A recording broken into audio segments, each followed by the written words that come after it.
Thank you for joining us today. I'm Millicent Williams, Director of the Portland Bureau of Transportation, also known as PBOT. I'm here to briefly introduce the community leaders who will speak with us today. I joined PBOT 2 weeks ago today as the Transportation Director. Today, my first news conference as your director, is a solemn occasion. We are gathered to call attention to the alarming rise in traffic deaths we have seen in recent weeks.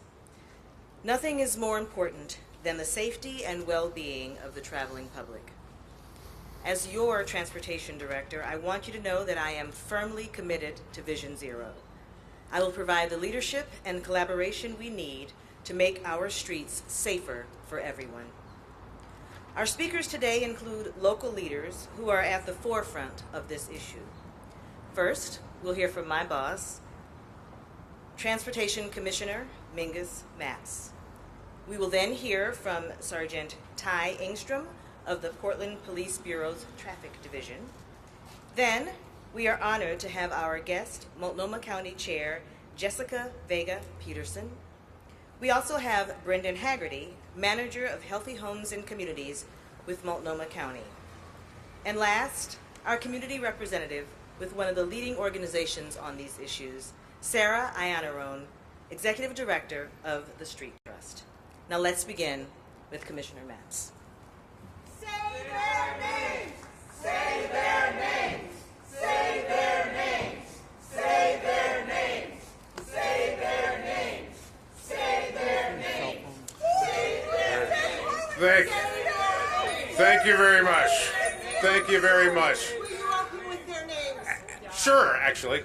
43 dead Portlanders this year alone.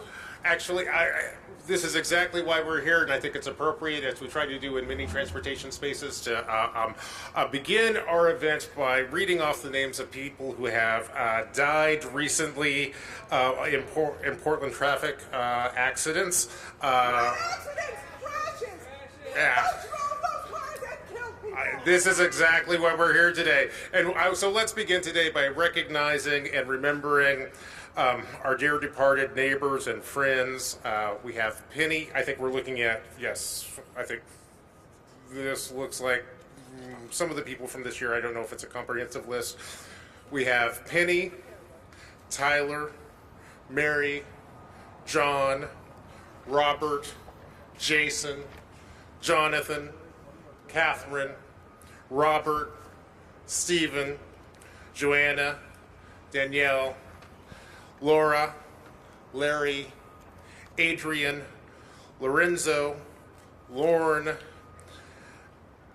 Adrian again, Jennifer, Travis, Wunsty, Cameron, Ryan, Jeannie, Seth, Hannah, Grace, Julie, and Seraphin.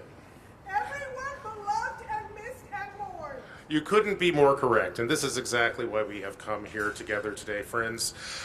We are gathered here to remind the people of Portland about a dire threat to public safety. Portlanders need to know that our city is in the midst of an epidemic of traffic fatalities. Under the direction of Mingus Matz. Last month, 13 people were killed on Portland streets and highways. That makes it the deadliest month that we have seen on our roads in the last 10 years. Now, this is part of a tragic trend. During the pandemic, traffic deaths spiked dramatically here in Portland. For example, as we have mentioned several times already, so far this year, 43 people have been killed in traffic accidents. That is a lot. Motorists kill people. They Yeah. don't passively die. And- Motorists kill them.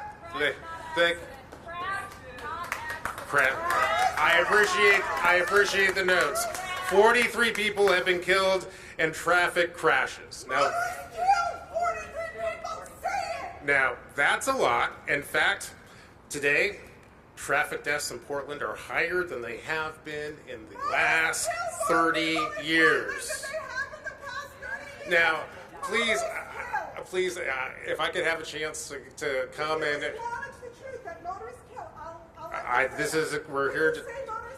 we're here to talk about traffic safety. Actually, what I'd like to do is to say this. As the traffic commissioner for the city of Portland, I want everyone to know it doesn't have to be this way. Traffic fatalities are preventable. Now, here in Portland, two factors are strongly associated with traffic deaths. These factors are speed and driving while impaired. Portland could cut traffic deaths in half today if Portlanders embrace just two common sense practices. Number one, don't speed, and number two, don't drive impaired. Now, I hear your rage, I hear your frustration, and I share it, which is why what I wanted to say right now is that I'm trying to educate people about the traffic situations and the traffic challenges that we face in the city of Portland. And there's something else that I think Portlanders need to know about our current challenges on the road.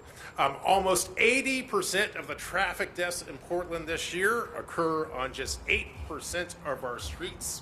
Now, these high crash corridors are in some of our most used neighborhoods and are some of our most used streets. We're talking about streets like Powell and Marine Boulevard and Division and Columbia and Lombard. Now, some of these streets are controlled and maintained by the city of Portland, and some are actually highways that are controlled and maintained by the state of Oregon. For example, Powell Boulevard is owned and maintained by the state of Oregon. Sadly, in the last 10 years, 30 people have died on Powell Boulevard, which makes actually, we're talking about partnership here, which makes Powell one of the it makes Powell the deadliest street in Portland by a mile. That's why I'm committed to working with ODOT to find resources and the vision needed to make Powell Boulevard and Portland's other high crash corridors safer. And that's why I want to thank ODOT in particular and ODOT Director Chris Strickler for his partnership in this endeavor. And I want to recognize and acknowledge our good friends from ODOT and thank them for joining us here today. Now, speaking of collaborations, I am so glad that Sarah Iannarone from the Street Trust was able to join us today.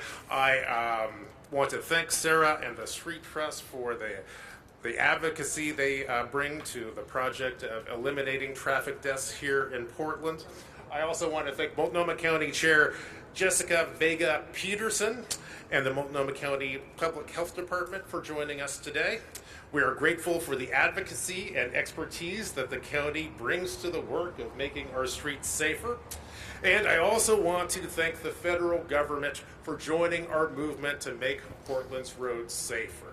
In particular, I want to acknowledge Transportation Secretary Pete Buttigieg, who visited Portland just a few weeks ago to see with his own eyes the safety needs we have on 82nd Avenue.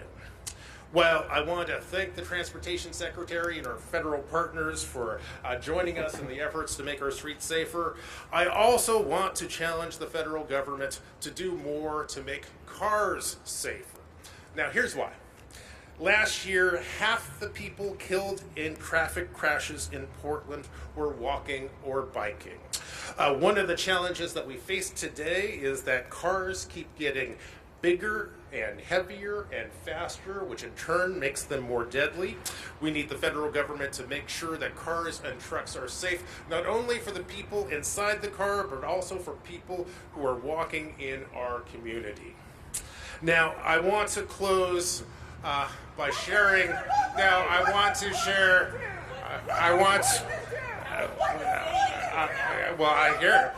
This is what I'm about. Here's the message I want to close today with. And here's a fact that I hope that doesn't get lost in the midst of our passions. And indeed, I think this fact is one of the reasons why we're so passionate about this issue today. This year, 5 young people under the age of 18 have died in traffic crashes in our streets. As the father of 2 teenage boys, That fact both scares me to death and breaks my heart. And I am not alone. Every Portlander is horrified by the carnage that we see on our streets, and every Portlander is committed to the goal of Vision Zero, which is why I am here today to remind Portlanders that there is hope. We can reduce traffic deaths here in Portland by driving slower, driving sober, and building safer roads. And now I have the great honor of introducing our next speaker, Sergeant Engstrom from the Portland Police Bureau's Traffic Division, who will tell us about this life-saving work being done by the Traffic Division. Welcome, Sergeant.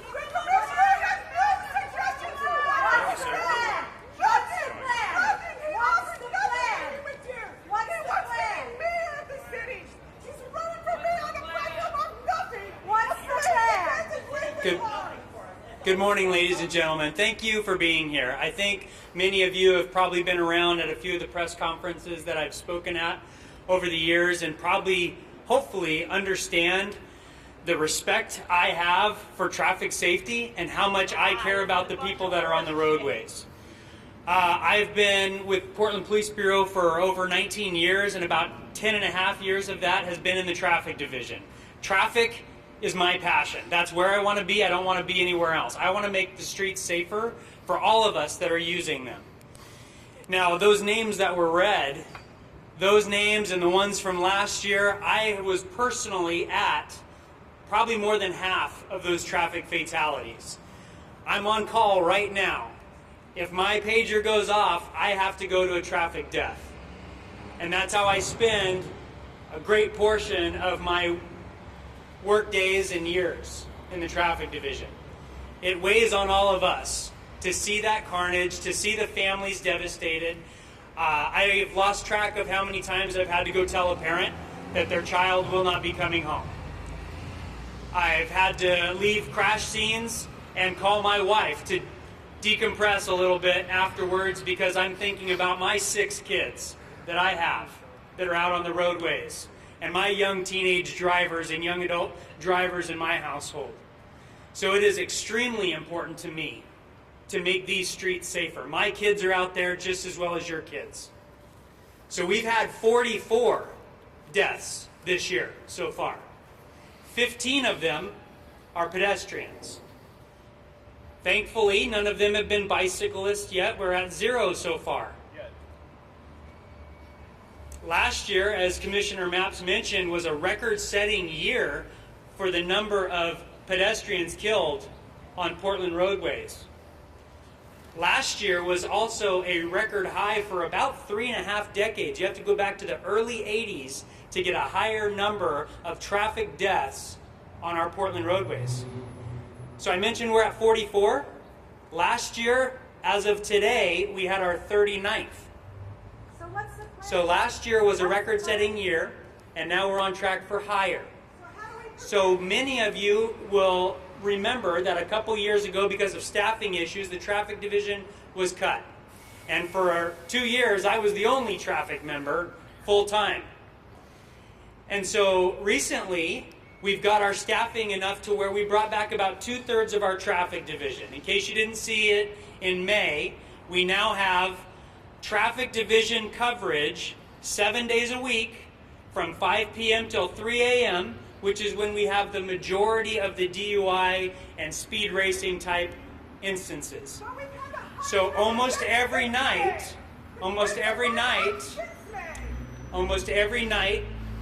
we have our officers who are supposed to get off at 3 o'clock in the morning turning in slips to me to say they had to stay late till 4 or 5 o'clock in the morning to process more drunk drivers and get them off the streets. Rather than just going home and ending their day like they could, they choose to stay late by 2, 3, sometimes 5 hours to help process drunk drivers and make sure they are held accountable and not just their car towed away and they walk off with a family friend or something. So we're doing what we can with the resources we have. That afternoon shift coverage is only 2 sergeants, 5 motorcycle officers and 2 car officers. That's all we could get. But they are working as hard as they possibly can. They are excited about the work they're doing, and they take it as a challenge to get out there and stop as many people as they possibly can that are doing dangerous driving behaviors. That is their main focus. They're looking for dangerous driving behaviors on high crash roadways around the city to hold those drivers accountable that are causing these deaths in our roadways. What do you need for the rates to go down instead of up? They've gone up since the reset. That's a great question. I think we need 2 things.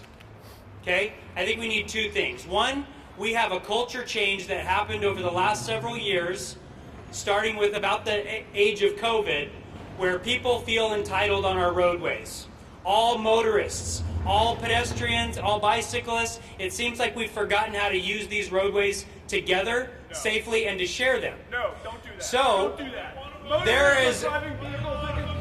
There are, like I told you before, I have been involved with personally more than half of these fatal crashes and have looked deeply into the investigations. And you are right. There are motorists out there that are driving in a way that kills people. Really? Absolutely. Really? But there are also people that are on bikes or pedestrians that need to be also more careful with what they're doing. So it is a shared responsibility and a culture change that needs to happen. In addition to that, we need to make sure people are accountable for what they're doing. When people are driving recklessly, speed racing, driving intoxicated 2, 3, 4 times the legal limit, and getting arrested for DUIs 5 and 6 times, they need to be held accountable. We're working together, hand in hand, with our district attorney's office, and we have some of our own officers that are going back in the last couple of years and pulling up some of their cases that for one reason or another did not go through the system properly and got no complainted, and the DA's office is grabbing those, reevaluating them, and reissuing them, and those people are being held accountable. So together with the district attorney's office, our officers are working as hard as they can, day and night, and doing everything they can to hold these people accountable. We want as much as you to stop this carnage. I guarantee that the things that I have seen would shake anyone else's lives equally like mine. And we want it to stop.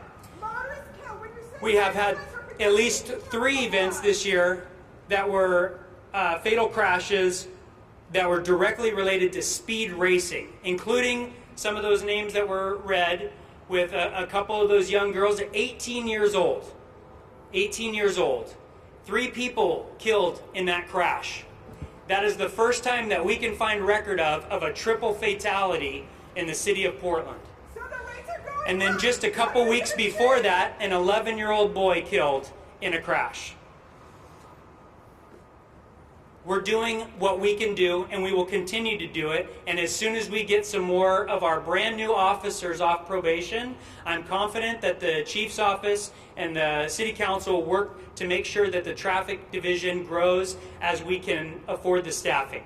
We have almost 15 to 20% of our staffing is on probation as brand new officers.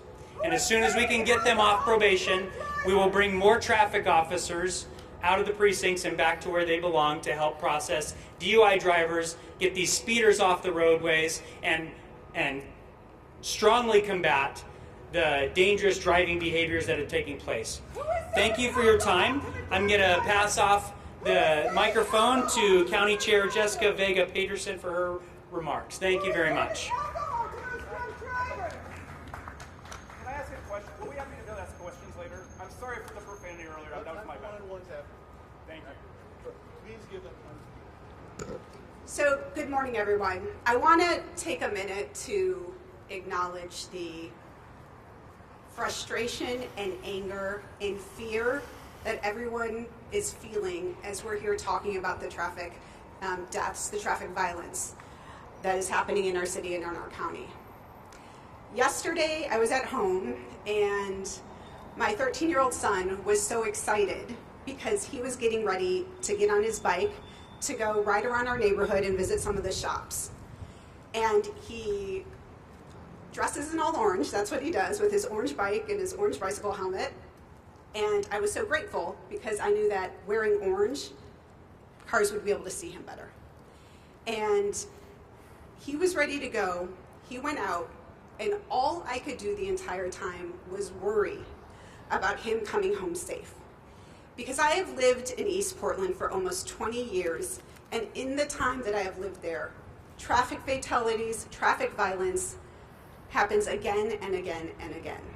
And this is something that we know is happening. We know that there is work being done, but the fact of the matter is when it comes to a pedestrian or a bicyclist going up against a car, the car will always win.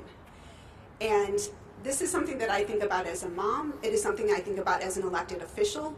One of the first events I attended as a state rep over 10 years ago was a conference similar to this about Morgan Maynard Cook, a 5-year-old who was killed in East Portland while she was crossing the street in her house. So, like you, I am sick of coming to events like this. I am sick of talking about the number of fatalities that we have in our city and in our county. And I have worked since that day, and I will continue to work until we do reach Vision Zero, because all of us are sick of this, and all of us know that these things are preventable. So I am really glad to be here today. I thank Sergeant Engstrom, thank you, Commissioner Mapps, for being here to recognize this threat to people in our community.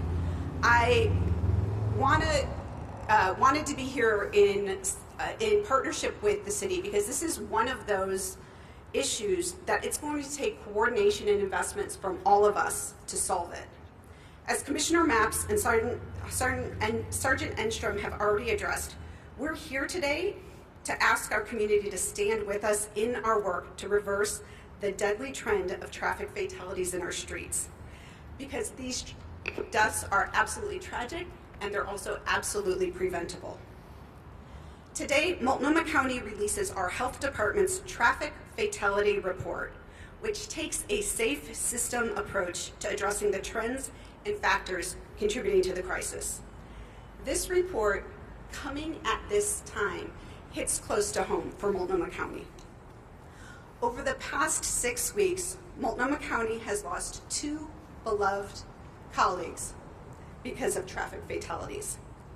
Jeannie Diaz, whose death has been covered in the media, worked as a youth librarian at the Belmont Library for 7 years and died after being struck by a driver as she waited for her bus after her shift. That driver was charged with manslaughter, reckless driving, and DUI. Jennifer Parise worked at the county for 14 years, most recently as an administrative analyst for our Youth and Family Services Division. She was killed in June when the car she was riding in was struck by a driver involved in a high-speed police pursuit. These tragedies have hit Multnomah County hard, rippling out across our organizations and the communities that we serve. And we know that each person who dies in a traffic fatality leaves a similar wake. They're taken from us suddenly and diminish what's possible for this world with the loss of their life's works, contributions, and connections. We've been reminded, especially through these very personal losses, that we must do more as a county and as a community to prevent traffic violence. Because traffic-related crashes are the leading cause of unintentional injury and deaths for young people from ages 5 to 24. And rising fatality rates are driven by growing pedestrian fatalities, the impacts of which are disproportionately felt by people over 65, Black, Indigenous, Latine, and all people of color, people with lower incomes, and people likely experiencing homelessness. It is truly a tragedy that the leading cause of unintended injury and death of the young people in this region is something preventable and something that we have the ability to impact. It is equally tragic that these preventable deaths are disproportionately impacting or experienced by community members who are also experiencing other hardships disproportionately. We cannot let this continue, which is why we commit to and invest in safer road design, more automated enforcement, and a holistic public health approach. These are the commitments we make as a county to develop a more robust, safe system based on best practices. And there are steps that each of us can take. As a community, we can work together to improve systems that will make the changes that we can't achieve alone. And while we're working to implement new policies to create a safe system, you can avoid driving while impaired and adhere to the speed limits to protect the health and safety of your friends, family, and neighbors. Because we know that protecting the health and safety of our communities is the work of Multnomah County, and it's work that we believe in. We also know that it's not work that we can do alone. We need your engagement as a community to make change possible. Each of us has the opportunity to make a difference. That's how I got my start as a community advocate, with the desire to improve the streets and sidewalks of my Hazelwood neighborhood, where I've lived with my family for 20 years. It's because as a mother of young children, I felt unsafe myself walking in the road where there were no sidewalks or crossing busy streets where there were no crosswalks. It is something I think about every day, like days like yesterday. Reshaping our transportation system was a driving force behind my decision to run for office and remains a focus today. It's one of the key reasons I fought to represent my district and now this county on transportation issues. Because investing in transportation infrastructure saves lives and creates safer neighborhoods and communities. I want to refer back to what I talked about earlier with Morgan Maynard Cook. The street that she died on had no sidewalks, it had no safe places to ride your bike or cross your street. Now there have been a marked change on 136th Avenue in East Portland. There are protected bike lanes, there are sidewalks, there are safer places to cross the street. That shows that change is possible. That shows that if we prioritize investments like this, we can change what we're seeing with these tragic deaths. We know that every single traffic fatality carries with it the same amount of tragedy, grief, and loss of the names that we read earlier.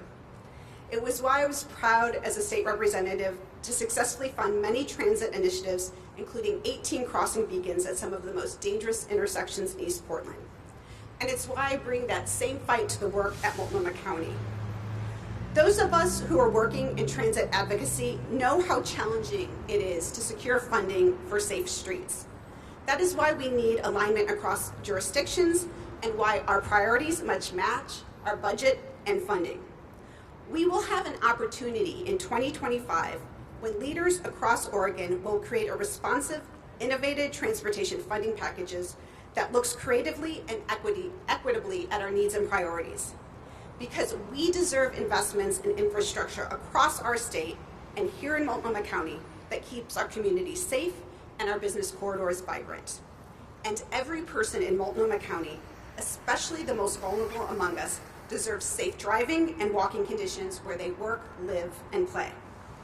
Which is why we must continue to use all of the tools at our disposal to take a system-wide approach, especially for those people most at risk of traffic violence.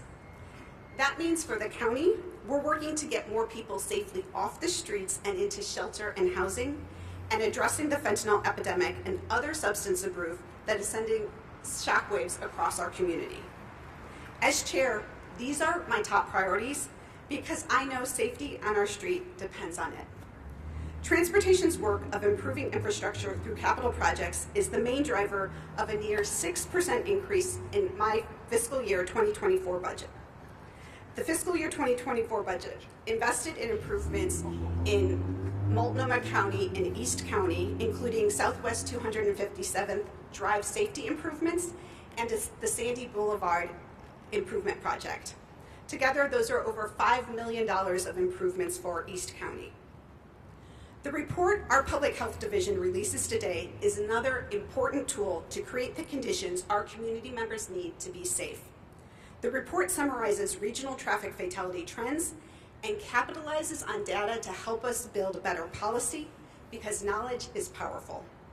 The data represented in the report are real people, mothers, fathers, sisters, brothers, children, and friends. And it is these individuals that we dedicate this next stage of our work to improve traffic safety in 6 categories, including safer speeds, safer vehicles, safer roads, and safer mobility for all modes of transportation. because we know these recommendations will help us create a safer, more coordinated system overall and ultimately lead to fewer traffic deaths.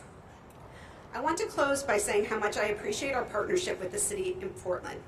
The commitments they are making to increase traffic cameras and invest in corridor improvements and new safe speed policies will improve traffic safety.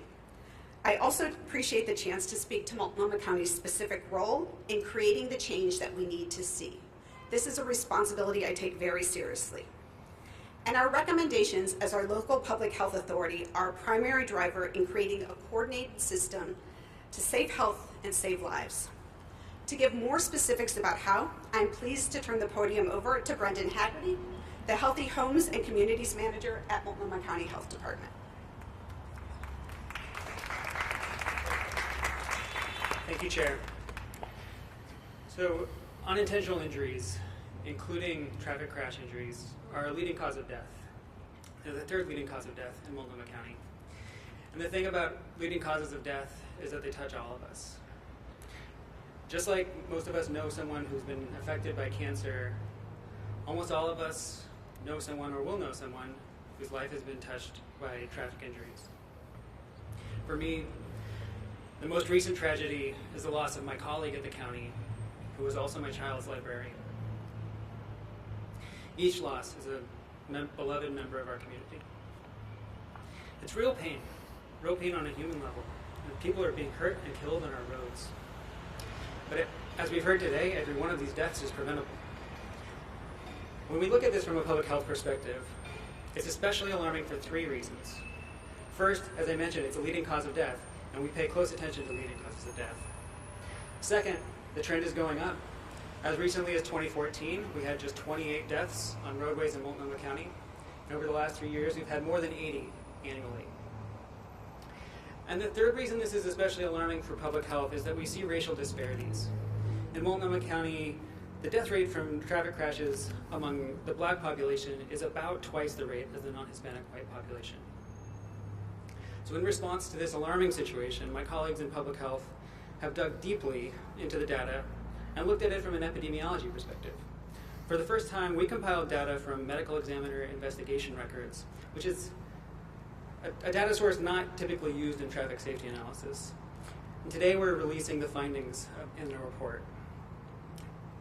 Those findings focus on three factors that influence crash injuries: speed, housing status, and intoxicants. We reviewed these factors for 170 deaths over a 2-year time frame of 2020 and 2021.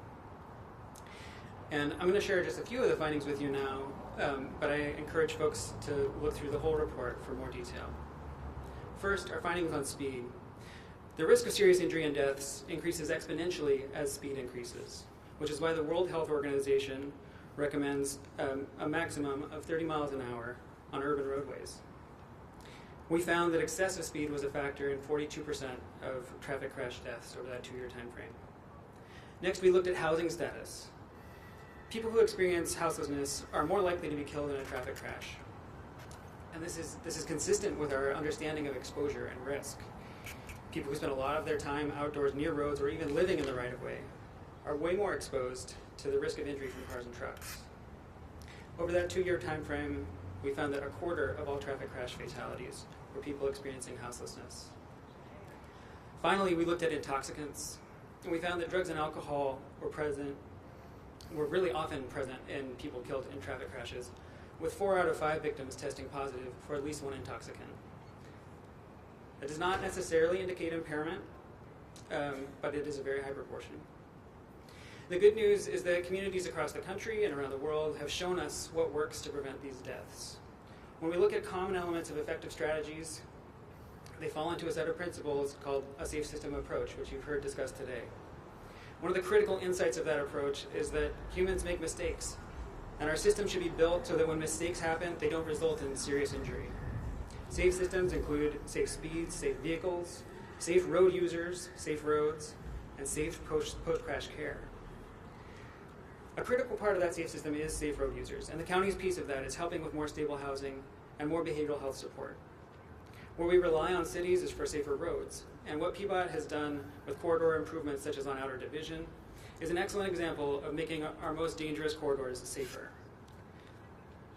We recognize that changing this whole system takes time.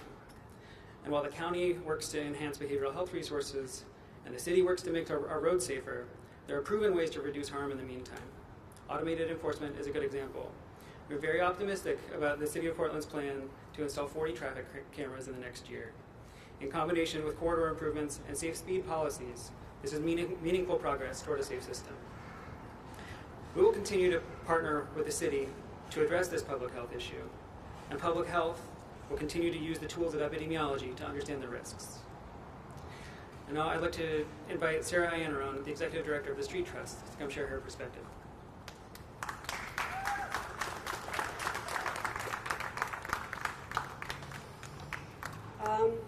Good morning, everyone. Thank you, Commissioner Mapps, Director Williams, Officer Engstrom, Chair Vega-Peterson, and Mr. Haggerty for your remarks today. My name is Sarah Iannaron, and I do serve as the Director of the Street Trust. We work in partnership with Families for Safe Streets of Southwest Washington and Oregon, hosting each November World Day of Remembrance for Victims of Traffic Violence. It keeps growing every year, unfortunately, when it should be headed in the opposite direction. But beyond this, we advocate year-round for policies, legislation, and funding aimed at improving street safety. And we're proactive in leading programs that educate and encourage safe use of our streets, whether you're walking, bicycling, rolling, riding transit, or operating a motor vehicle. In recent years, we've been horrified by the marked rise in traffic fatalities, especially deaths of people while walking, while experiencing homelessness, and young people. This public health epidemic is preventable, but only with timely attention and action from the government at every level. And I should stop to thank ODOT. I didn't thank them on my way in, but they did fund the Street Trust to do a research project about traffic safety with people experiencing houselessness, and hopefully we'll be able to get that report out this fall, so thank you for that, ODOT. The issue may seem complex, but at the core, it's quite simple, as you've heard. Speed, impairment, and distraction contribute to over 90% of vehicle crashes in the U.S., and we have the power locally to take action that reverses this. But let's be frank, that action is transformation of our system. And we need to transform that system so it's truly safe for our most vulnerable and our most fallible street users. That does include young people, people using cell phones, unhoused people, older people, tired people, distracted people, and yes, intoxicated people. As you've heard from our partners in public health this morning, they focus on harm reduction, which means implementing practical strategies that reduce negative consequences associated with less than optimal human behavior. Dr. Susan P. Banker, who founded the Johns Hopkins Center for Injury Research and Policy, puts it quite bluntly. The bottom line is, if you make the streets safe for drunk people, you make them safe for everybody. Given Oregon's high rates of alcohol-related fatalities, substance use and addiction, and the houselessness crisis, this is no laughing matter, and I'm certainly not arguing in favor of public intoxication. But my point is this: building streets which take into consideration that people do make mistakes makes us all better off in the long run. Do you always buckle your child into a safety seat before you drive or go on a bike ride? Have you ever appreciated smooth sidewalks and ADA curb ramps when you're walking the dog, using crutches, or pulling kids in a wagon to the park? Do you appreciate it when you push the button on the post, a bright light flashes, traffic stops, and you get not only a signal, but a feeling that it's safe to cross that street? These are all examples of safety investments which serve our most vulnerable street users, but which make life easier for all of us. They don't necessarily prevent human errors, but they can reduce them, and they can reduce harm when crashes occur. We can and must apply this same logic to our entire transportation system. Imagine a bustling street in Cannon Beach, or even the French Quarter in New Orleans, busy with people, activity, and laughter. These compact, walkable neighborhoods and beautiful main streets are safe streets, and this type of community-oriented street can and should not be the exception but the rule in our city and region. Vibrant main streets are the foundation of a healthy society and prosperous economy. And for the first 2 decades of this century, Portland's great neighborhood streets helped attract talent and investment from around the globe, and they can be a central part of our post-pandemic recovery. So where do we go from here? Yes, we do need to address impairment on our streets, and we must dispel the misconceptions surrounding impaired driving and implement proactive measures to curb such practices. Let's look to Utah as a case study. In 2017, Utah reduced the legal blood alcohol concentration limit for drivers from 0.08 to 0.05, the lowest in the U.S. This single change led to a significant decline in traffic-related injuries, crashes, and drunk driving incidents without affecting alcohol sales. However, the most important factor, as you've heard today, contributing to this crisis is speed. And slowing the flock down makes for cute signage, but we need a serious statewide public health campaign to raise awareness about the dangers of impaired and high-speed driving. We also need to enforce speeds in a way that does not disproportionately harm BIPOC or low-income community members. This includes significant investments in automated traffic enforcement, which aren't dependent necessarily on police staffing levels because we passed a civilian review of traffic citations back in 2021. We can issue these citations with appropriate consequences. In New York, there's a proposal on deck for drivers with multiple speed cam violations to be ordered to install aftermarket speed limiters on their cars. Finally, and perhaps most importantly, funding plays a key role in transforming our transportation system for safety. We must align our transportation budgets with our safety goals and plans. Current spending primarily facilitates faster, easier driving while depriving communities of safe streets funding.